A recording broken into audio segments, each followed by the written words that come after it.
याद रखो, जिस इंसान को दुनिया में ये दौलत मिल गई, अल्लाह का डर, अल्लाह का खौफ, यकीनन खुदा की कसम वो मुकद्दर का सिकंदर है। वो क्या है?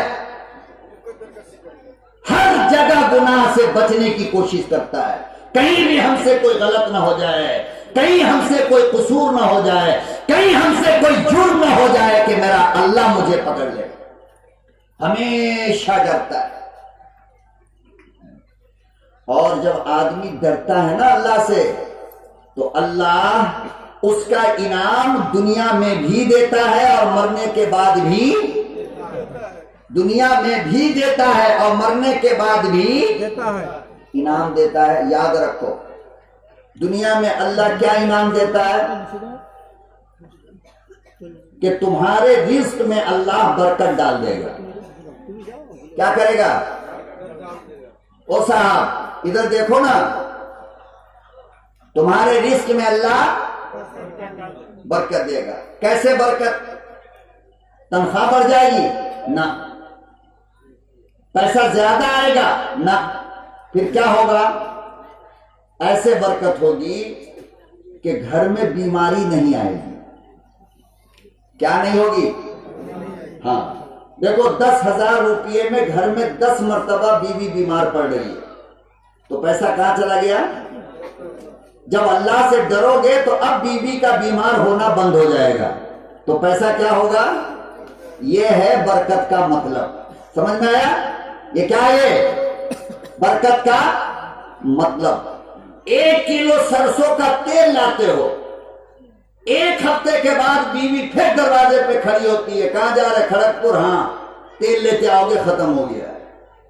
अल्लाह से डरोगे तो ये 10 दिन में खत्म होने वाला तेल 15 दिन में खत्म होगा। ये है बरकत का। बोल भाई, ये बरकत का क्या है मतलब? सबसे पहली चीज, अल्लाह रिज़्क़ में बरकत डाल देगा। आज हर बंदा ये कहता फिर रहा है, मौलाना रोजी में बरकत नहीं, रोजी में बरकत नहीं। बाप कमा रहा है, बेटा कमा रहा है, बीवी कमा रही है, बेटी कमा रही है, दामाद कमा रहा है, मगर कहता है कि पैसे का पता ही नहीं चलता। पहले जमाने में एक बाप कमाता था 200-250 रुपया, 10-10, 11-11 बच्चे को पालता था। आज 11 बच्चा कमा रहा है, एक बाप एक मां को नहीं पाल पा रहा है। तो सब भाई मिलके बारी लगाएगा। क्या? ए बड़का नमक हराम, तू 10 दिन अम्मा को रख ले, हम अब्बा को रख लेते हैं। उसके बाद मझला वाला नमक हराम कहेगा, 10 दिन हम रख लेते, मां को 10 दिन तू रख ले। फिर छोटा वाला कहेगा 10 दिन हम, 10 दिन तू। वाह वाह रे बेटे वाह, एक माँ बाप मिलकर तुम 10 को पाल लिया, और आज उस एक माँ बाप का इतना खाना उसको 10 जगह बांटा जा रहा है। कयामत के दिन अल्लाह तेरा कीमा बनाएगा। क्या बनाएगा? हाँ,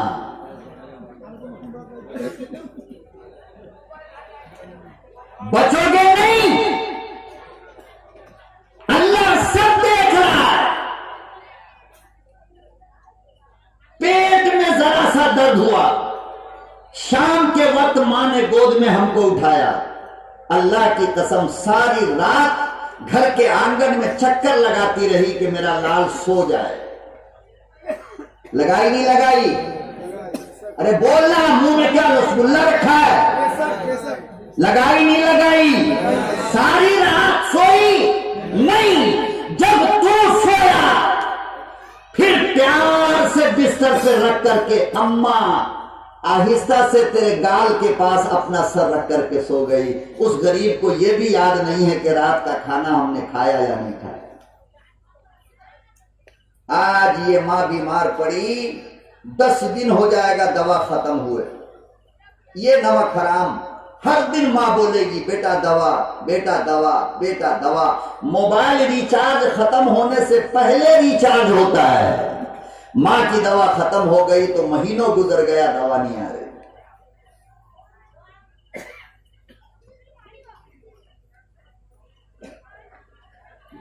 हाँ हाँ,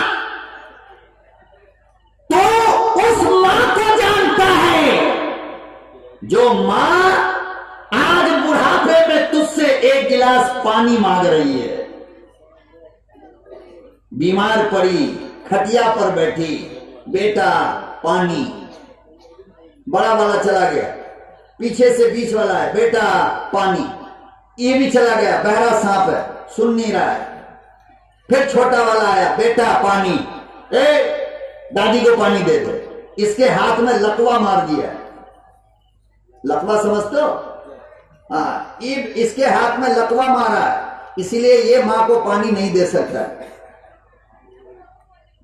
तुम उस मां को जानते हो जो मां आज तुमसे पानी मांग रही है। तुम उस मां को नहीं जानते जिसने अपने सीने का दूध 2 साल तुमको पिलाया है। कितने दिन पिलाया? 2 साल। तुम उस अम्मा को नहीं जानते हो। अरे तुम उस मां को जानते हो जिस मां ने तुमसे कहा बेटा साड़ी पुरानी हो गई, एक कम कीमत की बाजार से साड़ी ला दे। तुम उस मां को नहीं जानते जिसने अपने शादी का जोड़ा तेरे पेशाब पैखाने में सड़ाया था। कभी भी उस मां को नहीं जानते। तुम उस मां को नहीं जानते जिस मां ने अपने गोद में तुमसे पेशाब भी करवाया, पैखाना भी करवाया। तुम उस मां को जानते हो जो आज मुहताज बनकर तुमसे एक रोटी मांग रही है। तुम उस मां को नहीं जानते जो अपने मुंह से छिपा छिपा करके तुम्हारे मुंह में लुकमा डाला करती थी।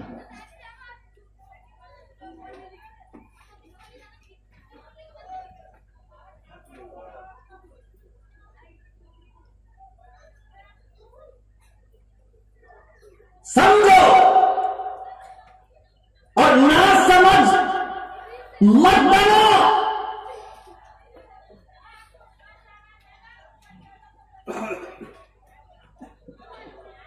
अल्लाह का खौफ जब इंसान के दिल में आता है तो दुनिया के अंदर रिस्क में अल्लाह बरकत देता है और सेहत में बरकत देता है। किसमें?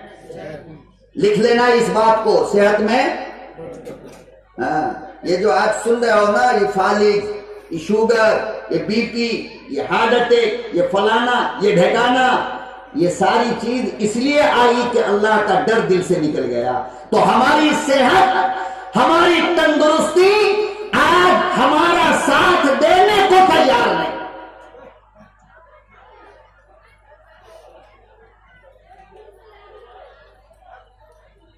हर बंदे को शिकायत, कमाई बहुत है मगर रिस्क में बरकत नहीं। अल्लाह पाक कहते हैं मुझसे डरोगे ना तो इतना रिस्क दूंगा, इतना रिस्क दूंगा, ऐसी ऐसी जगह से दूंगा कि तुम सोचे भी नहीं होगे कि यहां से रिस्क आता है।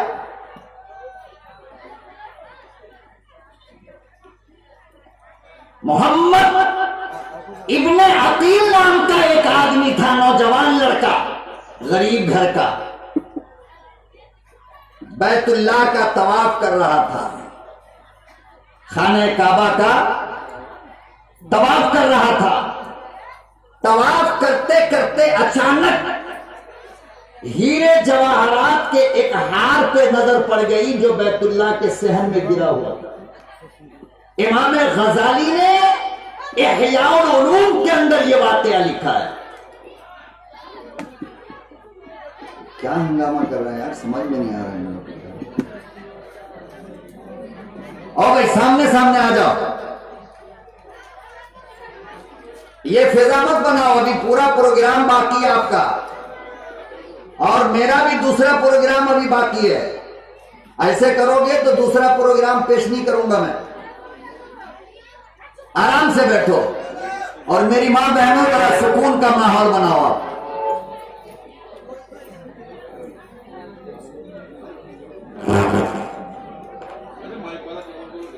माइक बर्बाद किए हुए हैं।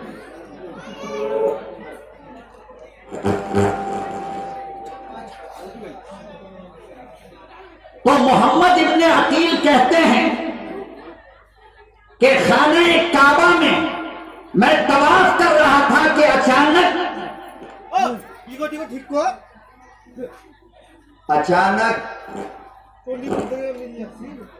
एक हीरे जवाहरात के हार पे जो गिरा हुआ था ना, मेरी नजर पड़ गई।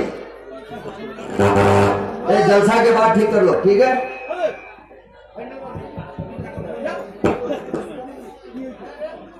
सब से भाई साउंड का ठीक करो तो।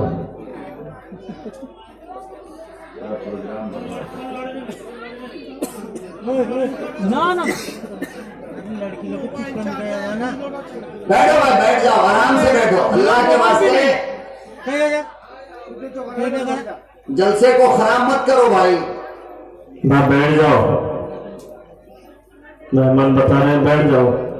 और माँ और बहनों से गुजारिश कि आपका ये आवाज बहुत आ रहा है, बहुत ज्यादा आवाज आ रहा है।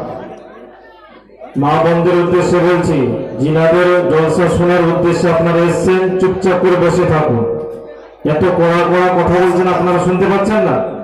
আর জলসা যদি না শুনতে চান, মাছের বাজার করতে চান, বাড়ি চলে যান, পরিবেশটাকে নষ্ট করেন না। বাংলা কথা একদম বলে দিলাম, শুধু বুঝে নিন। बहुत खूबसूरत জি, চুপচাপ করে বসে থাকুন, না তো বাড়ি চলে যান। बहुत खूबसूरत प्रोग्राम है आपका ये, इसको कामयाब बनाना ये आपकी जिम्मेदारी है। पूरे प्रोग्राम में यही होगा। Hello hello hello. तो मैं अर्ज ये कर रहा हूं कि इसको कामयाब बनाना ये आपकी जिम्मेदारी है। और अल्हम्दुलिल्लाह देखो 12:15 हो गया है, थोड़ी देर का मसला और है, चैन सुकून से सुन लो प्रोग्राम को।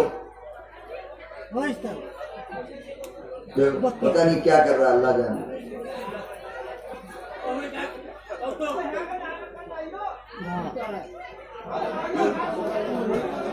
उनको दूर रख देनी चाहिए, नहीं रखनी चाहिए।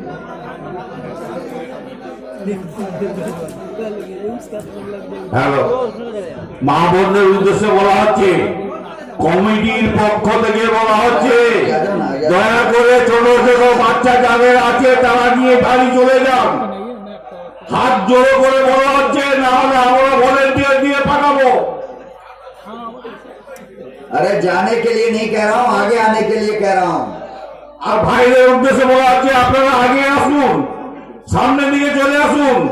বারবার মেহমান বলছে আপনারা পিছনে চলে যাচ্ছেন কেন, সামনে আসুন।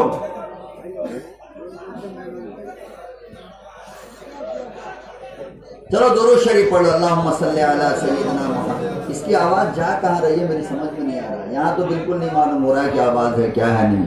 आवाज होबे ना, आवाज होबे ना। आप लोगों को लग रहा है पूरी आवाज? मिक्सचर आगो इटू बुरा इटू जलसे का माइक कहीं ऐसा होता है? माय इटू बुरा तो इसके तो आप लोगों को ठीक लग रहा है? चलो ठीक, तो भाई आप तुम हट जाओ, हट जाओ, एकदम हट जाओ। বক্তা তো বুড়ো তোমার কি মাথা খারাপ হয়েছে নাকি? हेलो, পুরো বলতে পারবে, টোটালি জ্ঞান হবে, পুরো জ্ঞান হবে, আমি বুঝতে পারবো। ঠিক আছে, हेलो, थोड़ा इको, एक पॉइंट इको डालो। तो अब देखो, आप लोगों के झगड़ा ने मेरा दिमाग फेल कर दिया। मैं कहां से छोड़ा था मेरी समझ ही में नहीं आ रहा, कहां से शुरू कर रहे हैं।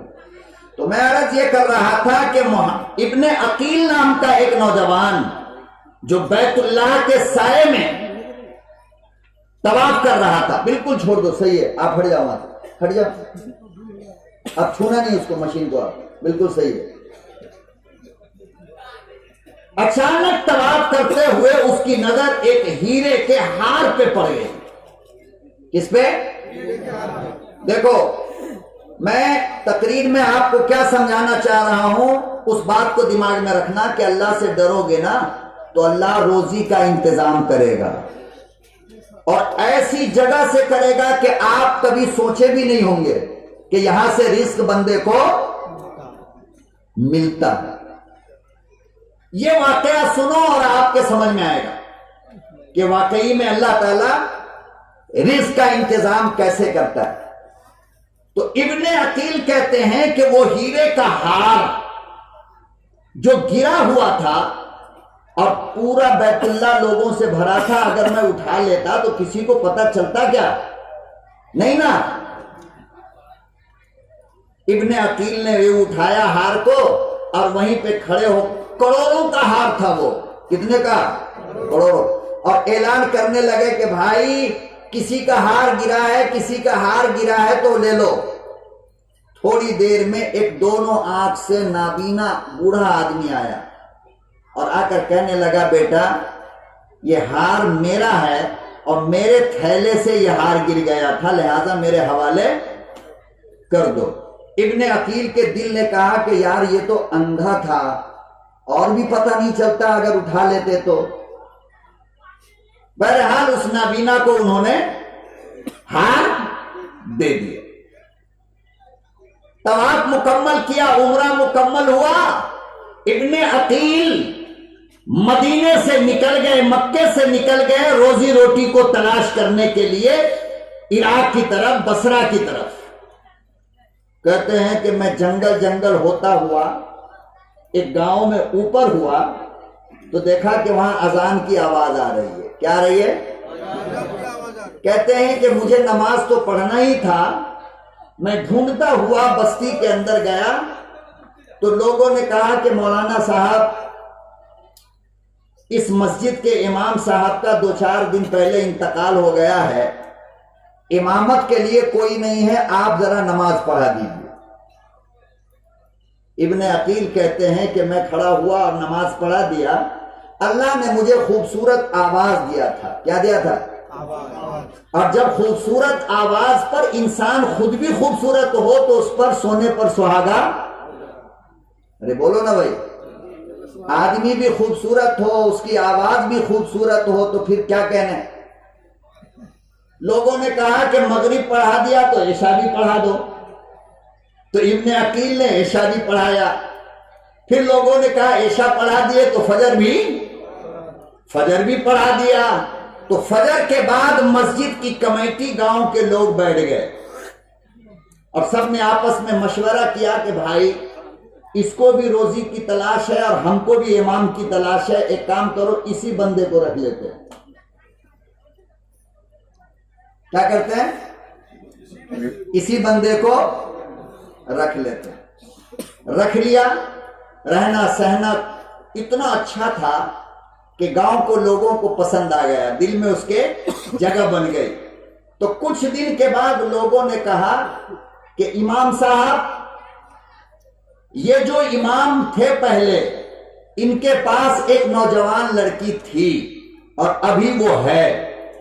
इमाम साहब उस बच्ची की शादी करना चाहते थे और ऐसा लगता है कि आपकी भी शादी हुई नहीं है, तो हम लोग चाहते हैं कि उस बच्ची से आपका निकाह कर दिया जाए। तो इब्ने अकील ने कहा कि आप जो बेहतर समझें। अल्हम्दुलिल्लाह मैं तैयार हूं। शादी हो गई। क्या हुई? इब्ने अकील कहते हैं मौलाना तवज्जो करना, सुनने में बड़ा मामूली बात है, लेकिन अल्लाह के कुदरत का अंदाजा लगाओ कि जब मेरे रब का डर इंसान के दिल में बैठ जाता है और जब इंसान अपने अल्लाह से डरने लगता है तो फिर अल्लाह दुनिया की गुलामी से आजाद करके अपने गैब से रोजी का दरवाजा खोल देता है। इब्ने अकील कहते हैं कि जब शादी की पहली रात थी और मैं अंदर गया अपनी दुल्हन से मिलने, शादी की पहली रात जब अंदर गया अपनी बीवी से मिलने, और कहते हैं कि जाने के बाद जब मैं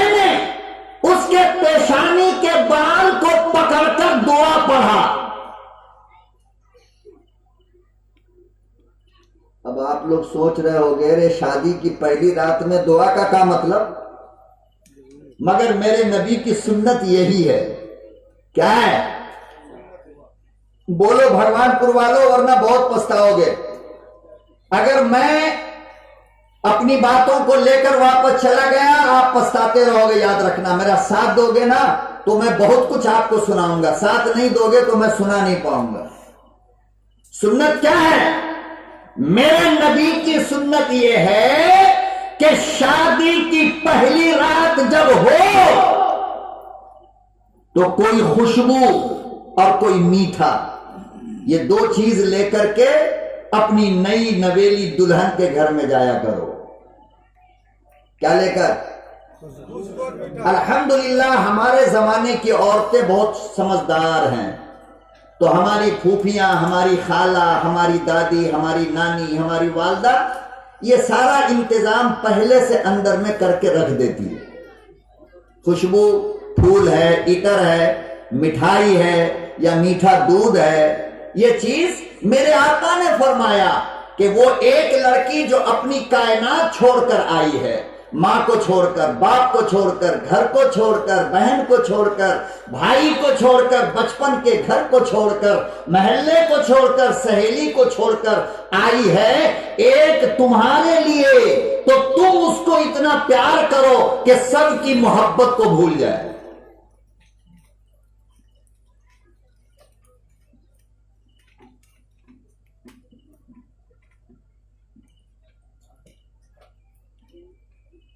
क्या? सबकी मोहब्बत को भूल जाए, ये किसने कहा? मेरे आका ने। और ये खासियत फूल के अंदर होती है कि फूल पहचान है मोहब्बत की। अरे कोई गुस्सा से मारपीट करके फूल ले आके देता है, लीजिए हम आपको बहुत मारे हैं, बोलना फूल देता है। और मिठाई का डब्बा 2-4 लात मारा, घुसम घुसम हुआ, और उसके बाद क्या, ये मिठाई लीजिए हम आपको बहुत मारे हैं। तो फूल जो दिया जाता है वो मोहब्बत की निशानी है, और मिठाई जो दी जाती है वो भी मोहब्बत की निशानी है। तो मेरे आका ने कहा कि अपने पहली रात की दुल्हन के लिए खुशबू लेकर जाओ, मीठा लेकर जाओ, और जाने के बाद चेहरा देखने के खोलने के साथ उसके सामने का पेशानी का 3 बाल पकड़ लो। कितना?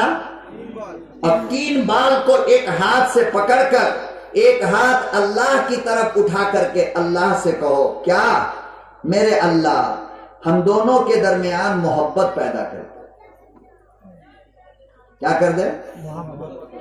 ए अल्लाह हम दोनों से नेक औलाद पैदा कर।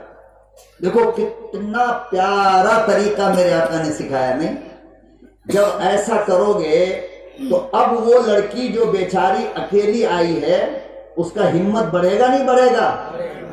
उसका दिल खुश होगा नहीं होगा कि मेरा शौहर इंसान है। क्या है? बैल नहीं है। जो बैल होता है वो क्या करता है? अंदर गया, जाते के साथ ये कपड़ा खोला और गले को चेक करना शुरू किया, हार है कि नहीं? हार? हार का तेरा बाप लिखा था जहेज की लिस्ट में 3 तोला सोने का हार, कहां है? ये हुआ बैल का बच्चा। बैल ये शौहर नहीं है, ये गुंडा है। ये कौन है? चोर, लुच्चा। कभी भी इसको दामाद मत बोलना, ये गुंडा है। ये कभी भी इसको बहनोई मत बोलना, चोर है ये। अरे जो तेरी बहन की पहली रात को जहन्नम बना दे, ये बहनोई कहां से हो सकता है? जो हमारी बेटियों के शादी की रात की खुशियों को लूट ले लालच में, वो हमारा दामाद कैसे हो सकता है?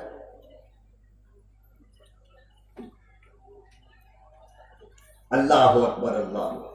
इतनी गंदी हालत हो रही है हमारी।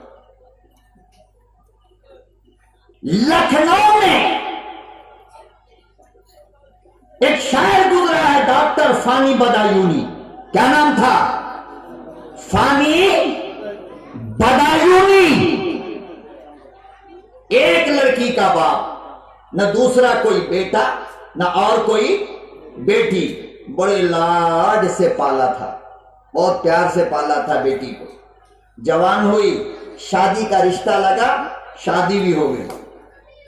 और जब एक बेटी थी ना, तो फानी बदायूनी ने जहेज भी दुनिया जहान का दिया, यहां तक के दामाद के सवारी के लिए घोड़ा भी दिया।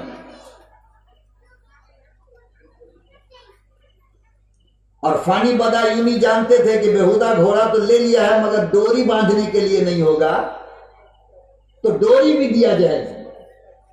जैसे कि आजकल बेग वाला, जरी वाला मैकेनिक, ये वो पल्सर, पल ले तो लिया, बुलेट, अपाचे ले लिया, डेली 500 रुपया कमाता है। अब पल्सर लेने के टाइम इस बेवकूफ को यही नहीं पता था कि इसका माइलेज कितना आएगा। अब 4 दिन गुंडे की तरह भगाया है, मिदनापुर से खड़गपुर, खड़गपुर से मिदनापुर, दनादन दनादन दनादन।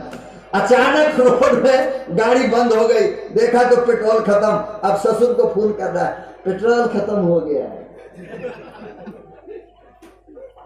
चोर का बच्चा चोर, जब जेब में तेरे पैसे नहीं थे, हाथी खड़ा करने की जगह नहीं है, तो हाथी लिया क्यों? अब पेट्रोल का पैसा भी ससुर दे। अजीब लोग। तो सारा जहेज दिया डॉक्टर शकील फानी बदायूनी ने। अल्लाह अकबर, घोड़ा तक दिया, उसकी रस्सी दिया। खुशी खुशी बारात रुखसत होने लगी। जब बेटी गाड़ी में सवार हुई है डोली में, तो फानी बदायूनी आहिस्ता से आए और अपनी बेटी के कान में एक बात कहा। क्या कहा? एक बात कहा, आखिरी बात।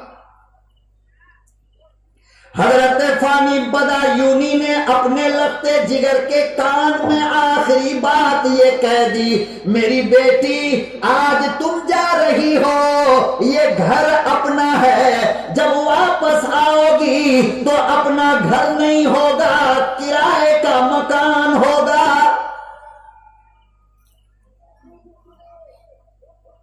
बिटिया रोने लगी, बाबा ये क्यों कह रहे हो? फानी बदायूनी ने कहा, बेटी हाँ, बात यही है कि तेरा जहेज पूरा करने के लिए मैंने अपना मकान भी बेच दिया।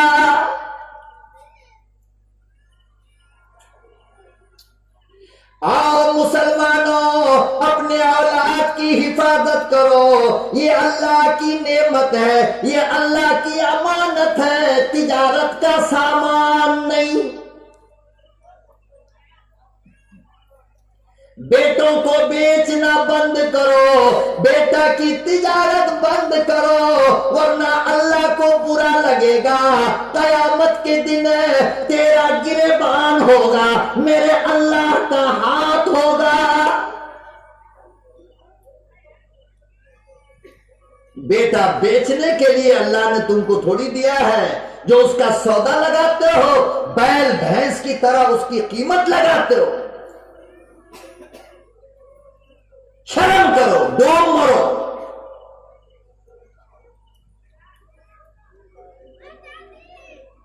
आज लोग अपनी बेटियों के जहेज के लिए, बारात के लिए सूद पे पैसा लेता है। किस पे? सूदी पैसा लेता है, बैंक से कर्ज लेता है मौलाना जाकर। ये हराम खाने के लिए बेटा पैदा किया था तुमने। फानी बदायूनी ने बेटी से कहा, तो सोचो कि उस लखते जिगर के दिल पे क्या गुजरी होगी कि मेरा बाप मेरे जहेज के लिए मकान बेच दिया। खैर रुखसत हुई, ससुराल गई। शौहर साहब शाम में अंदर तशरीफ लाए। जाते ही के साथ उसने जहेज की लिस्ट में पढ़ा था कि 12 तोला सोने का हार, 12 तोला सोने का हार लिस्ट में पढ़ा था। अंदर जाते के साथ बाप जन्म में कभी देखा नहीं था सोना, फौरन गया और बीवी का कपड़ा हटाया, सीने की तरफ ऐसे हाथ डाला, ए हार कहां है? तेरा बाप लिस्ट में लिखा है ना 12 तोला सोने का हार, कहां है? बेटी ने कहा कि खुदा की कसम मेरे बाप ने खरीदा है, शायद भूल गए होंगे शादी की भीड़ भाड़ में, कल जाएंगे ना तो वो लेकर के दे दूंगी, मैं लेकर आ जाऊंगी। कहने लगा नहीं तू झूठ बोलती है। बेटी ने कहा कि मेरे बाप ने जब से मुझे पैदा किया है मैं शायद कभी झूठ नहीं बोली और आज भी नहीं बोलती, एक दिन का टाइम दो। शौहर गर्म हो गया, गर्म हुआ तो बाहर आवाज गई, बाहर बैठी थी बुढ़िया जहर की पुड़िया, सासू मां, सासू हाँ, अल्लाह ऐसी सास से बचाए, हर बेटी को बचाए। बाज सास तो इतनी अच्छी होती है खुदा की कसम कि तुम बेटी को फोन भी करोगे तो आएगी नहीं, नहीं मेरी सास की तबीयत खराब है, मेरी सास बीमार है। बाज सास इतनी अच्छी होती है। अब बाज सास ऐसी होती है कि हर सुबह दोपहर शाम बहू दुआ करती है, अल्लाह इसका जनाजा कब उठेगा, अल्लाह इसको जल्दी मार दे।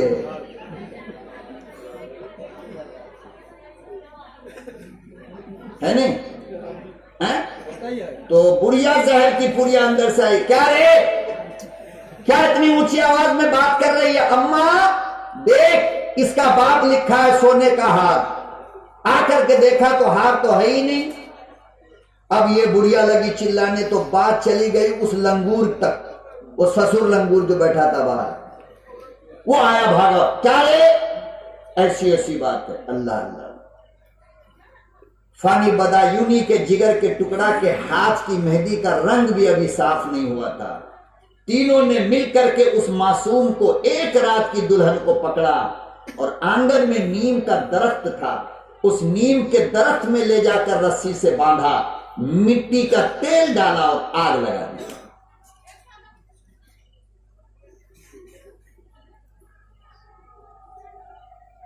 क्या किया? तुम भी ऐसा करोगे कभी? बोलो नहीं। खुदा की कसम, हर आने वाली बेटी, हर आने वाली तुम्हारी बीवी, तुम्हारी बहन, हर आने वाली बहू तुम्हारे जिगर की टुकड़ा होती है, वो तुम्हारी लाडली होती है। तुम बात को समझते क्यों नहीं कि बहू से ससुर का निकाह हराम है? क्यों? इसलिए कि वो तुम्हारी बेटी है। जैसे अपनी बेटी से निकाह हराम है ससुर का, बाप का, ऐसे ही बहू से निकाह हराम है ससुर का। क्यों? इसलिए कि अल्लाह ने तुमको उस बच्ची का बाप माना है। तो बाप ऐसा होगा, बेटी को जलाएगा? बाप बन जाओ, आने वाली बेटी के बाबा बन जाओ, बहू के बाबा बन जाओ। खुदा की कसम, उसकी एक दुआ तुम्हारे लिए काफी है, अल्लाह जन्नत दे देगा तुमको, क्योंकि सारी दुनिया छोड़ कर आई है। कोई तो उसका सपोर्ट करो, या सास करो, या ससुर करो, या ननद करो, या शौहर करो। लेकिन जब सब मुखालिफ हो जाए तो सोचो कि उस मासूम की जिंदगी जहन्नम से बदतर होगी या नहीं। रहम खाओ बेटियों पे, रहम खाओ, अल्लाह तुम पे रहम खाएगा, तुम भी कभी बाप बनोगे।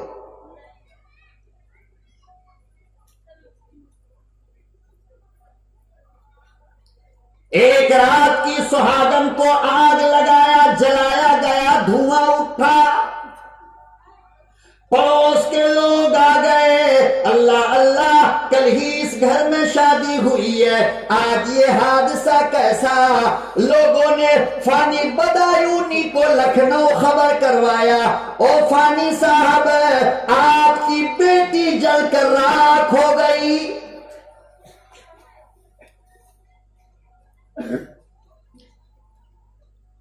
बाबा इंतजार कर रहा है, मेरी लाडली आएगी, मेरे जिगर की टुकड़ा आएगी, मगर क्या पता बाप को था कि बेटी के जिंदा लौटेगी नहीं, बल्कि मैयत की खबर आएगी।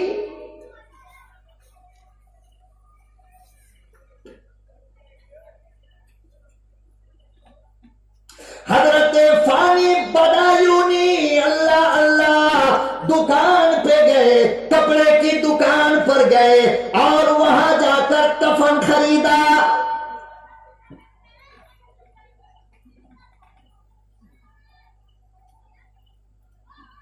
क्या खरीदा? और सीधा कफन को अपने बगल में दबाया और अपनी बेटी के घर गए।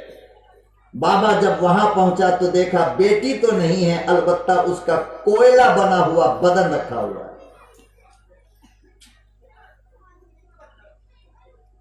मैं कहता हूं नौजवानों, आज के जलसे के लिए बस इतना काफी है कि तुम कसम खा करके यहां से जाओ कि मेरा बाप, मेरी मां, मेरा खानदान अगर मांगा भी तो मैं अल्लाह के नबी के तरीके पर निकाह करके अपनी दुल्हन को लाऊंगा, चाहे दुनिया नाराज हो जाए, मुझे कोई टेंशन नहीं। हाथ उठाओ, वादा करो, गरीब की बेटी, यतीम की बेटी लेकर के आओगे।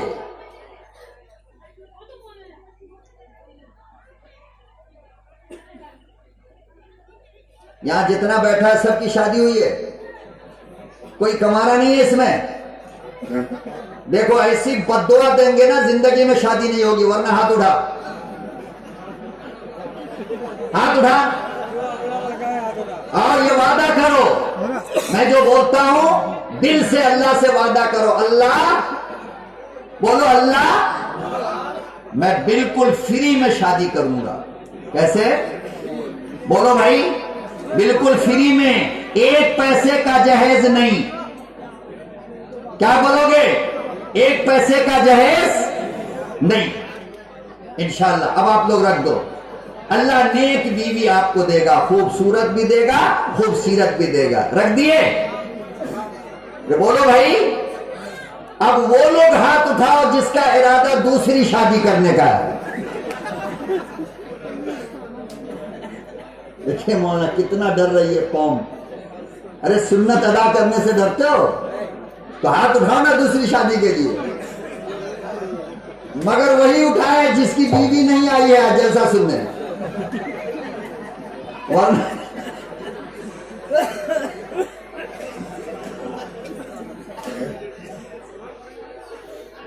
माशाअल्लाह माशाअल्लाह। अरे दूसरी शादी करना गुनाह होना है क्या?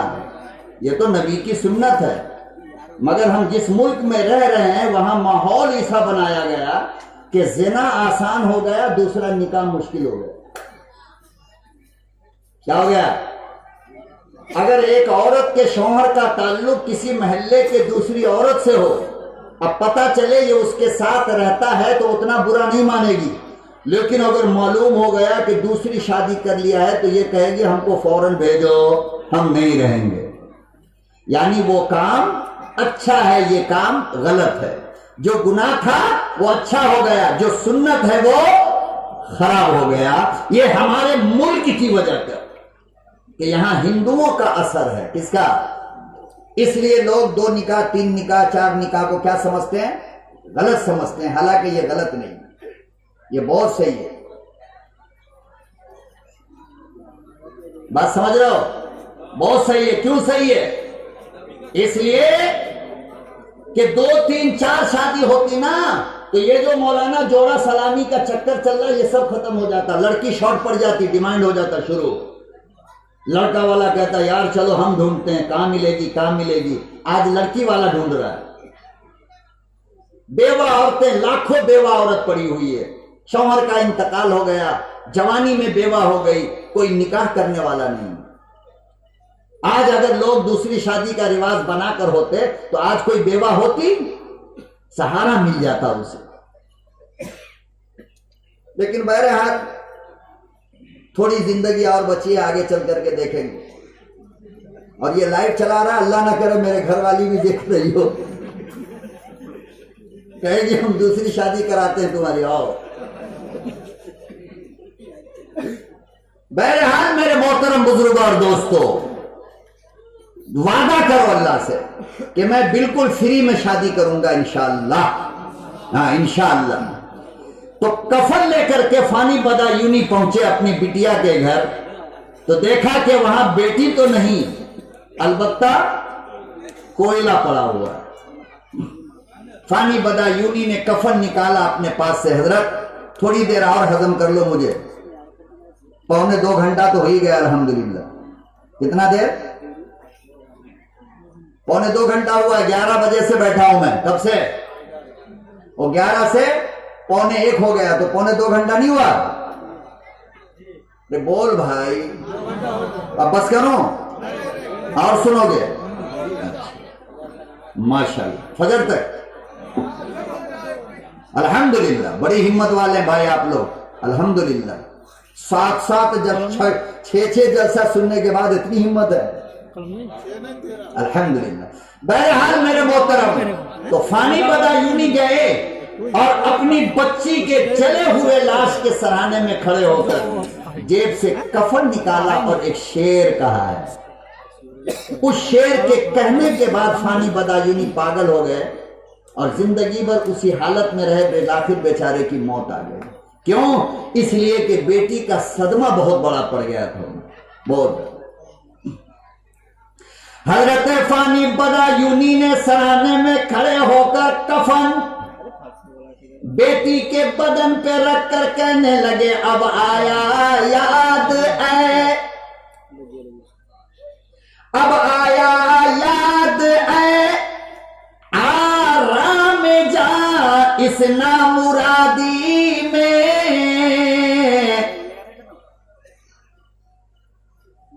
अब आया याद ऐ, आराम जा इस नामुरादी में, कफन देना तुझे भूले थे हम सामान शादी में, मेरी लगते जिगर मेरी नूरे नजर, तेरे बाप का कसूर है तेरा कोई नहीं, सारा जहेज दे दिया मगर कफन भूल गया।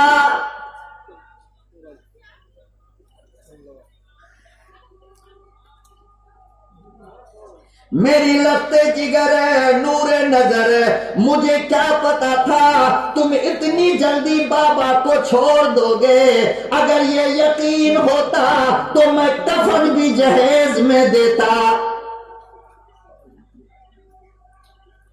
आँख खोलो मेरी नूरे नजर, मेरे जिगर की टुकड़ा, आँख खोलो, देखो देखो बाबा कफन लेकर खड़ा है।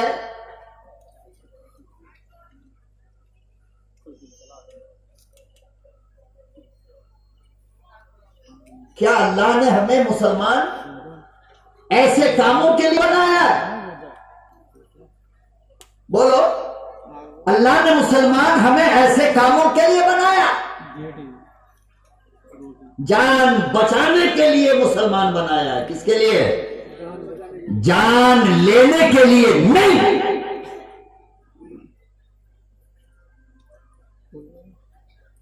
तो वो मोहम्मद इब्ने अकील कहते हैं, याद है ना, गियर बदला था यहीं से। तुम लोग यार लगते हो कि तैयार नहीं हो, मूड नहीं हो रहा तुम्हारा। सुभान अल्लाह माशाअल्लाह बोलो ना। ऐसा लग रहा है जैसे कि बकरी हेरा के योग बैठा हुआ है, सोच में पड़ा हुआ है। अल्हम्दुलिल्लाह। तो मोहम्मद इब्ने अकील, देखो पहले इमामत मिली, फिर बोलो बीवी मिली, रोजी भी मिली और बीवी भी मिली। तो वो शादी की पहली रात थी जब मोहम्मद इब्ने अकील अंदर गए, दुआ वगैरह पढ़कर अपनी दुल्हन के चेहरे से कपड़ा हटाया, तो मोहम्मद इब्ने अकील की आंख फटी की फटी रह गई। क्या देखकर? कि उस लड़की के गले में हीरे का जो हार पड़ा हुआ था वो वही हार था जो बैतुल्लाह में मोहम्मद इब्ने अकील ने उठाया था।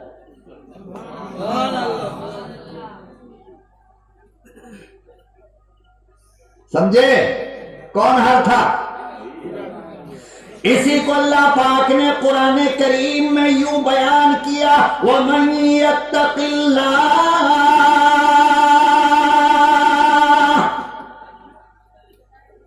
जो अल्लाह से डरता है, जो अल्लाह का खौफ खाकर गुनाह छोड़ता है, यजअल लहू मखरजा, अल्लाह उसके लिए मुसीबत से निकलने का रास्ता बना देता है। वयरज़ुक़ुहु मिन हैसु ला यहतसिब, और अल्लाह ऐसी जगह से रिज़्क़ देता है जहां तक उसने कभी सोचा भी ना हो। कभी ख्याल नहीं आया। ये मोहम्मद इब्ने अकील ने कभी सोचा था कि ये हार जो आज मैं उठा रहा हूं ये मेरी दुल्हन बनेगी? बोलो, सोचा था? नहीं। लेकिन अल्लाह से डरकर जब अल्लाह के बंदे को अमानत दे दिया तो फिर अल्लाह ने उस हार का मालिक बना दिया। मोहम्मद इब्ने अकील खामोशी से बीवी को देखने लगे। एकदम लड़की ने कहा कि अल्लाह वाले क्या देख रहे हो? कहा कि मैं बहुत कुछ याद आ रहा है मुझे। कहा क्या हुआ? कहा कि ये हार और इसका वाकया ये है।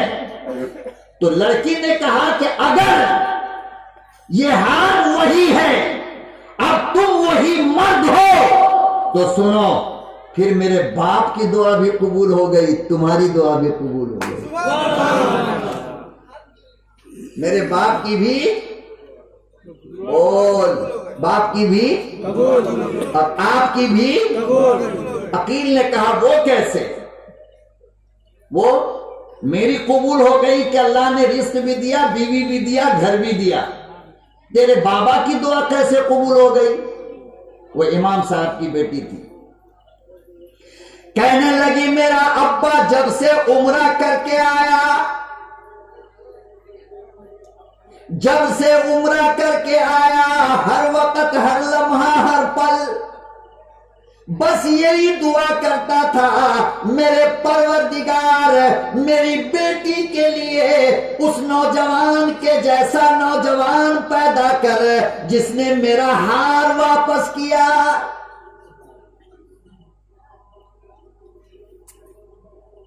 मेरे रब, मेरे मौला, वो लड़का बड़ा नेक है, वो बड़ा अल्लाह वाला है। ऐसा अल्लाह वाला लड़का मेरी बेटी का शौहर बना, मेरा दामाद बना।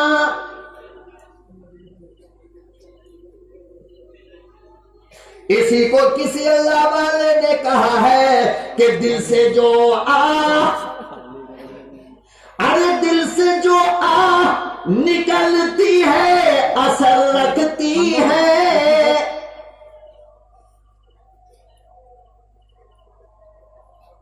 दिल से जो निकलती है असर रखती है, पर नहीं ताकत परवाज मगर रखती है। जब यहां से निकलती है तो रब भी, बोलो, रब भी सुनता है। यहां से निकलेगा तो यहां हम लोग यहां से निकालते हैं। वो 4 अंगुल की जबान है ना, अल्लाह ऐसा, अल्लाह वैसा, अल्लाह ऐसा, ये खाली यहां से निकलना, यहां से नहीं। जिस दिन यहां से निकाल दोगे ना, रब का दरवाजा खुल जाएगा। याद रखो इस बात को।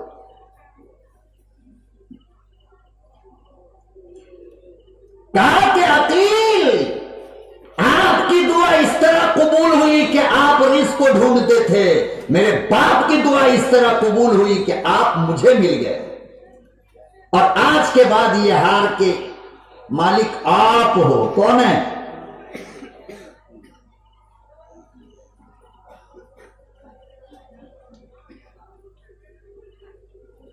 सबसे पहली चीज अल्लाह का जब डर दिल में आता है मेरे मोहतरम, तो अल्लाह इंसान की जिंदगी से परेशानी उठा लेता है। क्या करता है?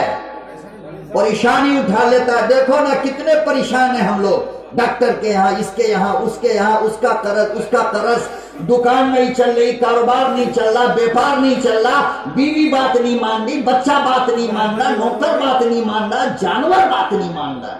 जिधर से देखो परेशानी परेशानी परेशानी। क्यों? इसलिए कि तुम अल्लाह की नहीं मान रहे हो।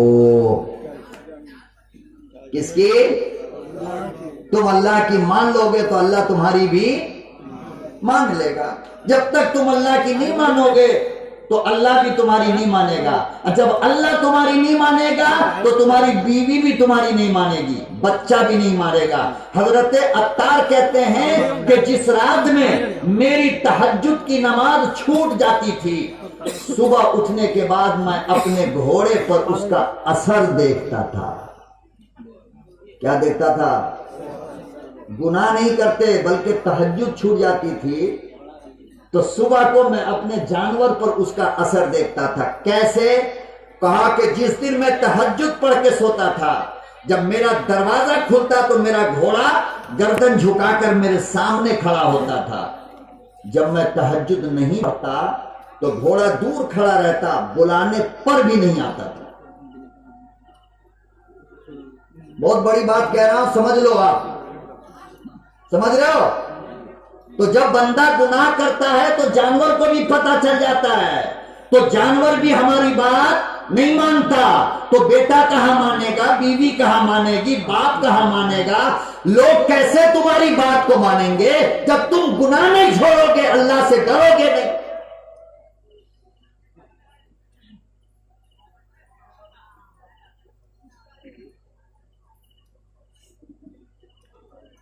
तुर्की में एक बहुत बड़ा ताजिर था, बहुत सारे फल के बाग थे उसके, काजू का बाग, बादाम का बाग, अखरोट का बाग, खजूर का बाग, केले का बाग, आम का बाग, सेम का बाग, संतरे का बाग। बहुत बड़ा अरबों खरबपति था उस जमाने में, आज से तकरीबन 800-900 साल पहले।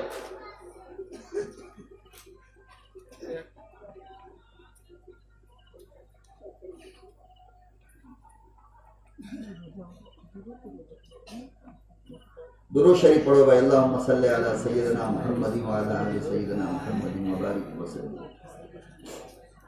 क्या माहौल बना रहे हो यार स्टेज पे?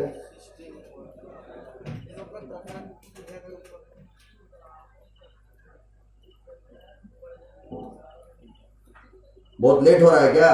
जी नहीं। खत्म कर दूं? जी नहीं। तो फिर आराम से बैठो। देखो मैं उठ रहा हूं, अपनी जगह बैठा हूं नहीं 2 घंटे से। आप लोग उठ बैठ पता नहीं क्या खुजली हो रही है। मुझे ये चीज मेरे मिजाज के खिलाफ है। बिल्कुल इस चीज को मैं बर्दाश्त नहीं करता। बिल्कुल सुकून से मुझे आधा घंटा सुनना है, सुकून से सुनो। 15 मिनट सुनना है, सुकून से सुनो। मैं जबरदस्ती बोलना भी नहीं चाहता और सुनाना भी नहीं चाहता, लेकिन जितनी देर आपको सुनना है बिल्कुल दिल से सुनो। मैं यहां से बोलता हूं, आप यहां से सुनना पड़ेगा आपको।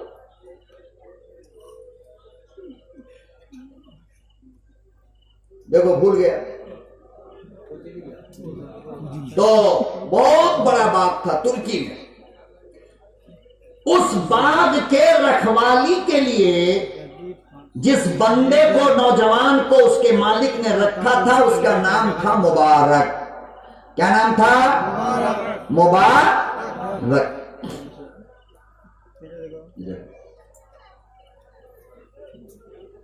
ए भाई एक काम करो, जिन लोगों को उठना है मैं 2 मिनट की फुर्सत मोहलत दे रहा हूं, उठ जाइए, जाओ जरूरत पूरी करके आ जाओ। चलो बीच में मत उठो।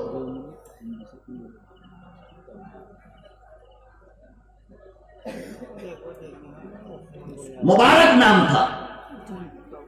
बाग की रखवाली के लिए उसको रखा गया था। एक दिन कयामत का धूप निकला, उसका मालिक आया और मुबारक को आकर के कहा कि बेटे बहुत प्यास लग रही है, जरा एक गिलास अनार का जूस निकाल करके लाओ। क्या निकाल कर लाओ? जूस निकाल कर लाओ। मुबारक गए, एक अनार के टहनी को पकड़ा और एक अनार लिया और हाथ से निचोड़ कर गिलास में डाला है। कहा? और मालिक को ला करके दे दिया। मालिक ने जैसे ही मुंह लगाया ऐसे ही फेंक दिया। कहा कि कमबख्त 10 साल से मेरे बाग में रहता है, तुझे आज तक ये नहीं पता चला कौन अनार मीठा है कौन अनार खट्टा है? ये क्या ना कर दिया है? अब जवाब सुनो और अपने सर को जमीन पर धुनो बैठ करके। हजरत मुबारक कहने लगे, साहब सही में पता नहीं। मालिक कहने लगा 10 साल से रहते हो। मुबारक कहने लगे बात तो सही है, लेकिन रब्बे काबा की कसम है जिसके कब्जे में मेरी जान है, 10 साल में मैंने कभी भी किसी हाल में भी आपके बाग का कोई फल नहीं खाया।